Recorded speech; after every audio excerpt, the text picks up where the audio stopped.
dhexayso waxaan kala rabaa fariin halka ugu diro qulqulatooyinka ka socday ama ka soo cusboonaaday magaalada Ceerigaabo oo runtii ah dhul la wada degan yahay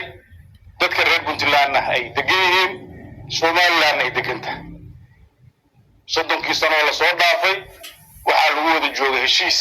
nabadgelyo oo beelaha halka degan ay wada gaareen oo runtii dawladda Puntland ay ixtiraami jirtay dawladda Somaliland ay muddo dheer ixtiraamaysa isbeddelka Somaliland ka dhacay wuxuu ceeb ku yahay inuu gaar ahaan isbeddel ku yimaado magaalada Ceerigaabo waxaan halka fariin uga dirayaa mas'uuliyiinta Somaliland in ay faylkaas dib u fiiriyaan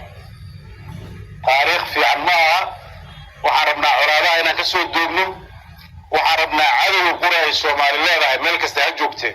inuu yahay al-shabaab iyo daacish iyo cid argagixiso ah oo dadkan ku soo foolay waxaan rabnaa dagaalada qabiilada in la joojiyo